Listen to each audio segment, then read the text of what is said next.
السلام علیکم جی۔ مختلف موضوعات ہیں۔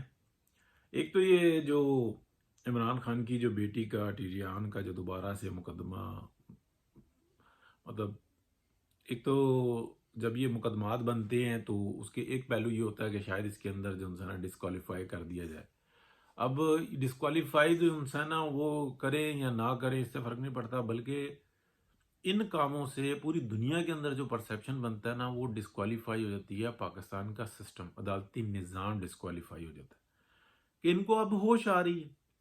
یعنی کہ جب یہ ان کا لاڈلا تھا تو تب ان کو کوئی چیز نظر نہیں آ رہی تھی، صادق اور امین اس کو قرار دیا گیا۔ اسی عدلیہ نے دیا نا۔ اب وہ کون سا جج تھا، آصف سعید کھوسا تھا یا بدبخت وہ گٹھا وہ تھا، جو بھی تھے، تو یہ جتنی لانتے ہیں یا جو موجودہ ہیں ان کی بھی صورتحال جو نا کوئی مختلف نہیں ہے۔ تو یہ ان لوگوں کے بارے میں یہ ہوتا ہے کہ یہ بد کردار نہیں ہے بلکہ سسٹم کریپٹ ہے۔ دیکھیں پوری دنیا کے اندر جو ادارے ہوتے ہیں نا ان کے اندر چیک ہوتے ہیں۔ وہ ایسا نہیں ہوتا کہ جو چیف ہوتا ہے وہ آل ان آل ہوتا ہے، وہ ملک کو بیچ دے، وہ انگور اڈا بیچ دے، وہ کچھ اسے سوال ہی کوئی نہیں کچھ کر سکتا۔ ایون یہ جو ابھی ہمارے گئے ہیں باجوہ صاحب، ان کے بارے میں دیکھ لیں تو یہ بھی جو انسان اسی طریقے سے آ جاتا ہے کہ جو کالا چٹا کیا آخر تک جھوٹ بولتے رہے، لیکن کوئی ان کے پر وہ مقدمہ بنانے کی جرت نہیں کر سکتا۔ تو کیا نظام ٹھیک ہوگا؟ نہیں ہوگا۔ تو یہ جو عمران خان کی جو بیٹی کا جو کیس ہے نا، فضول ترین ہے۔ اگر اس کے اندر ان کو سزا دی جاتی ہے تو سزا جو ہے نا اس سسٹم کو پہلے ملنی چاہیے جس نے آج تک عمران خان کو پروٹیکٹ کر کے رکھا، کہ ایک چیز سامنے موجود ہے، تمہارا ناجائز رشتہ ہے، تمہاری وہ گرل فرینڈ تھی یا کہ تم نے اس کے ساتھ جو بھی زیادتی کی، وعدہ مرادہ تھا، جو بھی تھا، اور پھر تم امریکہ میں کیس ہار بھی چکے ہوئے ہو، تم پلینٹی بھی پے کر چکے ہوئے ہو، تم اس کو آن کرو یا ڈس آن کرو، لیکن تم کو پاکستان کے قوانین کے مطابق اس کو پیپرز میں آن کرنا ہوگا کہ ہاں یہ میری ماضی کی غلطی تھی، میں نے امریکہ میں جناب اس کا پیمنٹ بھی پے کی ہے اور میں اس کو ڈس آن کرتا ہوں، لیکن یہ میری کاغذوں میں میری بیٹی ہے۔ مثلا جیسے کچھ بچے ہوتے ہیں زیادتی کرتے ہیں ماں باپ کے ساتھ، ماں باپ ان کو اپنے جائیداد سے آگ کر دیتے ہیں۔ اچھا وہ جو آگ ہوتی ہے نا وہ پرماننٹلی نہیں ہو سکتی، وہ ان کی زندگی تک ہوتی ہے، یعنی کہ ترکے میں ان کا پورا حصہ باقی ہوتا ہے، لیکن ان کی زندگی میں وہ مداخلت نہیں کر سکتے۔ وہ یہ آنکھ ہوتی ہے، وہ اخبار میں اشتہار دے دیتے ہیں کہ اب اسے زیادہ تر تو یہ فراڈ اس طریقے کا ہوتا ہے کہ بیٹا کرتا ہے فراڈ، مال لا کے دیتا ہے باپ کو پھر وہ لوگ پیچھے آتے ہیں تو وہ اس کو آگ کر دیتا ہے اور رہ رہے ہوتے ہیں کٹھے، اور ویسے کاغذوں میں آگ کی ہوئی تھی۔ ڈرامہ، مطلب مذہب کا جو بے پناہ گندا استعمال ہوتا ہے وہ ان طریقوں پہ زیادہ ہوتا ہے۔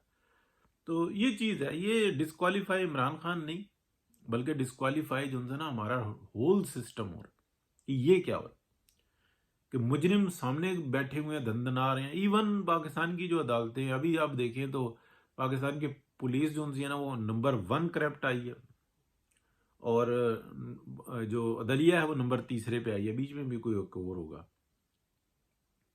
کوئی رشوتیں لینے والا آفس ہوگا کلیریکل وغیرہ جہاں پہ کام ہوتا ہے، اسی طرح کا ہی ہوگا، لیکن نمبر 3 پہ آئی ہے۔ زیادہ فرق نہیں ہے سکورنگ کا۔ یعنی کہ اگر آپ کو ایک اپنے کیس سے متعلق کوئی کاپی چاہیے ہو، ہائی کورٹ ہو، سپریم کورٹ ہو، سیشن کورٹ ہو، جو سی مرضی کورٹ ہو، نیب کا تو حال ہی بہت برا ہے، آپ کو رشوت لگانی پڑتی ہے، اور جج کی موجودگی میں بیٹھے ہوئے اس کے رجسٹرارز کو آپ پیسے پکڑاتے ہیں، اور جج بھی دیکھ رہا ہوتا ہے، سب کچھ ہو رہا ہوتا ہے، سب کے حصے ہوتے ہیں، سپریم کورٹ سے لے کے اور نیچے تک نہیں ملتے۔ لوگ رل جاتے ہیں، لوگ کہتے ہیں ہم زندگی آگ لگا لیں گے، کہتے ہیں جا ابھی جا، تو ایویں مجھے کیا کہہ رہا ابھی لگا۔ جج کے سامنے رجسٹرار کہہ رہا ہوتا ہے جا تو باہر کیا جا رہا ہے، یہیں پہ لگا لے، چل چل جلدی کر، ایویں سر کھا رہا باہر نکل۔ نہیں، کچھ بھی نہیں، کوئی پوچھنے والا نہیں، کوئی مطلب وہ کہتے ہیں کہ ہم تو جرم سے مستثنا ہے نا، جو عدالت کے اندر بیٹھے ہوئے ہوتے ہیں۔ یہ نہیں کہ صرف جج، سارے پورا عملہ، ہر چیز، خدا نہ خواستہ اللہ نہ کرے پاکستان کے اندر عدالتوں کے اندر کسی کا سامنا ہو تو سمجھ لیں کہ وہ زندگی اس کے لیے جہنم بن جاتی ہے۔ کوئی انصاف نام کی چیز نہیں ہے، اور وہاں پہ جو جتنے ہی ہوتے ہیں، آپ اس کے بعد اینٹی کرپشن کو دیکھ لیں، وہ اس سے بڑا جناب کمال کیا ہوا ہوتا ہے، کوئی سسٹم نہیں ہے، کچھ نظام نہیں ہے، تو یہ بڑی تکلیف کی بات ہے۔ بہرحال یہ جو موضوع ہے ذرا زیادہ ہو گیا کہ عمران خان کی بیٹی کا مقدمہ نہیں ہے، یہ پاکستان کے ہول سسٹم کا مقدمہ ہے کہ یار اتنا عرصہ ہو گیا، الیکشن لڑ لیا، وزیر اعظم بن گیا، تمہیں اب ہوش آ رہی ہے کہ جناب اس کے اوپر ڈسکوالیفائی کرو یا کوالیفائی کرو؟ یہ آج آپ یہ دیکھ رہے ہو کہ ہم سن سکتے ہیں یہ کہ نہیں سن سکتے، یہ تمہارا ہول سسٹم۔ دیکھیں یہ جو اسکینڈینیویا کی جو بڑی بڑی جو عدالتیں جن کو مانا جاتا ہے، اس میں پروسیس سلو ہوتا ہے لیکن ہو جاتا ہے۔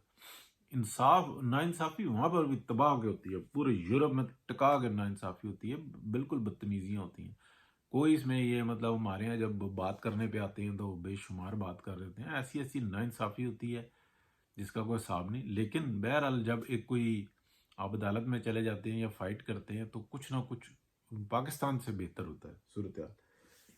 دوسرا جی، یہ جو ہیں رانا ثناء اللہ صاحب، وہ دعوت دی ہے عمران خان کو کہ اسمبلیاں توڑ دو بھائی، جلدی کرو، کیوں دیر کرتے ہو، ہم تیار ہیں، اور انہوں نے پارٹی کو آرگنائز کرنا شروع کر دیا۔ اچھی بات ہے، پارٹی کو آرگنائز کرنا چاہیے، ترتیب میں لے کے آنا چاہیے، جلسے جلوس کریں، بھاگ دوڑ کریں، لوگوں تک اپنا موقف پہنچائیں، لیکن اس سے زیادہ بہتر کرنا چاہیے نا، مطلب یہ ناکافی ہے۔ ہاں، عمران خان وہ ایک ایسا جانور ہے کہ جو یہ کہتا ہے کہ کچھ بھی کرو توجہ اپنے اوپر رکھو، یعنی کہ میرا دوسرا موضوع ہے اور توجہ اس کے اوپر ہے، تو یہ کمال ہے۔ اگر میں نے کئی دفعہ بتاتا ہوں کہ وہ جو لا آف اٹریکشن پر جو ایک بک لکھی گئی ہے، دی سیکرٹ، رونڈا برائن کی ہے، اس کو اگر آپ پڑھیں تو آپ کو پتہ لگتا ہے کہ مطلب کوئی بھی ایسا کام کرو کہ آپ کے اوپر توجہ رہے تو یہ آپ کی کامیابی ہوتی ہے۔ تو آپ اس کے یا تو اگینسٹ ہوں گے، یا یعنی کہ آپ ہول سسٹم کے اندر سے اپنی طرف اپنا حامی ڈھونڈ لیں گے۔ دیکھیں نا ٹرمپ نے کیا کیا تھا، جو اسپینش کنٹریز ہیں، جو مطلب یہ میکسیکو وغیرہ، پرتگیز اور جتنی یہ ساتھ ساتھ ان کے کنٹریز ہیں جو براعظم امریکہ کے اندر ہیں، ان کو گالیاں دی۔ اچھا، ان کے جتنے اگینسٹ تھے اس کے ساتھ مل گئے۔ اچھا، اس نے عورت کو گالی دی، عورت کو گالی دینے والا بہت بڑا معاشرہ ہے، پوری دنیا میں موجود ہے۔ عورت کو ایک لعنت بتایا، ایک پیر کی جوتی کا۔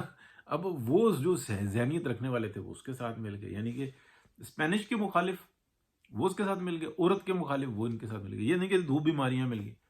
کالوں کو گالی دی، کالوں کے مخالف اس کے ساتھ مل گئے، ایشینز کو گالی دی، مسلمانوں کو گالیاں دی، اس کے مخالف اس کے ساتھ مل گئے۔ اچھا، تھا یہ کارڈز کا پلیئر نا، یعنی کہ گیملر تھا، جوا خانے کا بھی مالک تھا، بڑا وہاں پہ اٹلانٹک سٹی میں بڑے جوا خانہ ہے اس کا۔ تو یہ چیزوں کو نا بڑا وہ طریقے سے جو انسان نا چلاتا ہے ابھی تک۔ اچھا، یہ پھر آپ دیکھیں کہ اس طریقے کے جتنے کام تھے نا اس نے ساروں کو مخالف کٹھے کیے۔ اسی طریقے سے عمران خان ہے، اس کا ریپلیکا ہے۔ یہ جو ہے نا کئی دفعہ بتایا کہ یہ 5th جنریشن وار بھی پاکستان میں، یہ اس کا یعنی کہ وہ ہے چربئی ہے، یعنی کہ بالکل پاکستانیوں کی وہ حالت ہے۔ اب تو صورتحال بالکل ڈیفرنٹ ہے، کیونکہ یہ جو ہے نا انٹرنیٹ، اس سے بڑی تبدیلی آ جاتی ہے۔ میں نے آپ کو بہت دفعہ بتایا کہ جو ایک ویٹنگ فار اللہ کے نام سے بک ہے، اس کی میں نے آپ کو کئی دفعہ بتائی ہے کہ اس میں اس بک کے آخر میں یہی تھا کہ جو اس کا جو لکھنے والا تھا وہ یہ کہتا تھا کہ یہ جو زائنسٹ ہے نا، یہ اس بات پہ فکر مند تھے کہ یہ جب انٹرنیٹ کی سہولت بڑھے گی تو ایک ذہن کے لوگ کٹھے مل جائیں گے تو پھر پازیٹیو بڑی تیزی سے ترقی کرتا ہے۔ تو پاکستان کے اندر یہ جو جھوٹ کا نظام ہے نا وہ بھی اسی لیے ہی ہے، اس کے اوپر کبھی پھر بات کر لیں گے تفصیل سے۔ تو یہ چیز موجود ہے۔ بہرحال رانا ثناء اللہ صاحب بتا رہے ہیں کہ جناب توڑ دو اسمبلیاں تو توڑ دو اسمبلیاں، باقی صورتحال یہی ہے جی۔ ٹھیک ہے جی، پھر انشاءاللہ بات کرتے ہیں۔ اللہ حافظ۔